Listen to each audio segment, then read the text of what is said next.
ঢাকা বিশ্ববিদ্যালয় কেন্দ্রীয় ছাত্র সংসদ ডাকসু ও হল সংসদ নির্বাচনকে কেন্দ্র করে প্রচারণায় মুখরিত পুরো ক্যাম্পাস।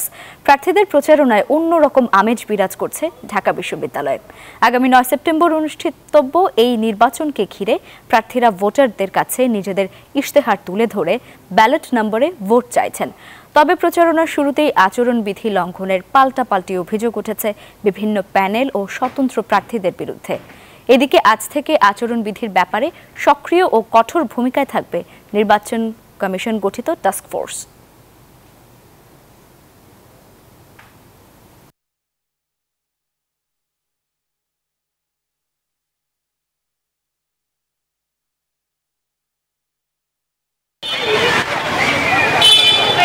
ধন্যবাদ লাইবা আপনাকে। আমি এই মুহূর্তে দাঁড়িয়ে আছি ঢাকা বিশ্ববিদ্যালয় ক্যাম্পাসে, যেখানে কিন্তু সকাল থেকে দেখেছি আমরা প্রার্থীরা কিন্তু ব্যস্ত রয়েছেন তাদের ভোটারদের আকৃষ্ট করতে। বিভিন্ন ইশতেহার জানাচ্ছেন, তাদের যে লিফলেটগুলো আছে যেখানে তাদের প্যানেলের প্রার্থীদের ছবিগুলো আছে সেগুলোর সাথে পরিচয় করিয়ে দিচ্ছেন। বিশেষ করে আপনি জানেন যে ডাকসু নির্বাচনে কিন্তু কেন্দ্রীয় সংসদের 28টি ভোট সহ হল সংসদের সব মিলিয়ে 41টি ভোট দিতে হয়।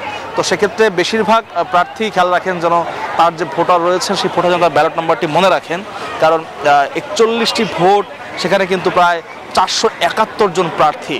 তো সেক্ষেত্রে সবাই ব্যস্ত আছেন, যার যার বন্ধু বান্ধব দেখতে পাচ্ছেন তারা কিন্তু পরিচয় করিয়ে দিচ্ছেন তাদের ব্যালট নাম্বারের সাথে এবং তারা কোন বিষয়ে প্রার্থিতা করছেন। শুধু তাই নয়, একই সাথে তারা ডাকসু নির্বাচিত হলে কি করবেন সে বিষয় নিয়ে তারা ব্যস্ত রয়েছেন। এবং একই সাথে কিন্তু নির্বাচন কমিশনকে দেখেছি আমরা সক্রিয় অবস্থানে, যেসব জায়গায় ব্যালট ব্যানার থেকে শুরু করে যে ফেস্টুনগুলো আচরণবিধি লঙ্ঘন করে তা কিন্তু কাল থেকে নামিয়ে ফেলা হচ্ছে।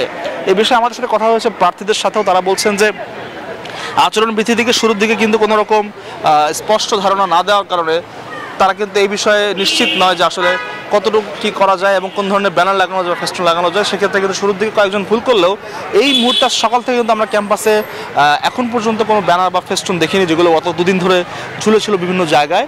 এখানে প্রার্থীদের নাম, ব্যালট নাম্বার দেওয়া ছিল। তবে আজকে আমরা দেখছি সকাল থেকে বিভিন্ন প্যানেলের প্রার্থীরা কিন্তু তাদের যে লিফলেট রয়েছে যেখানে তাদের প্যানেলের বিভিন্ন পদের জন্য সম্পাদক থেকে শুরু করে সদস্য পদের জন্য প্রার্থীরা রয়েছেন, তারা তাদের ব্যালট নাম্বার উল্লেখ করে কিন্তু সেই লিফলেটগুলো ভোটারদের কাছে পৌঁছে দিচ্ছেন এবং জানানোর চেষ্টা করছেন যে ডাকসুতে নির্বাচিত হলে তিনি কি করবেন। এবং সব মিলিয়ে কিন্তু একটি উৎসবমুখর আমেজ তৈরি হয়েছে ঢাকা বিশ্ববিদ্যালয় ক্যাম্পাসে এবং এই ভোটের আমেজ কিন্তু এখন একদম দৃশ্যমান হচ্ছে। 471 জন প্রার্থী সবাই কিন্তু একদম প্রতিদ্বন্দ্বিতায় নেমেছেন তারা তাদের ভোটারদেরকে আকৃষ্ট করার জন্য। তো ঢাকা বিশ্ববিদ্যালয় ক্যাম্পাস থেকে এই ছিল আমার কাছে এখন পর্যন্ত সর্বশেষ তথ্য। লাইবা, মোহামিন, ধন্যবাদ আপনাকে।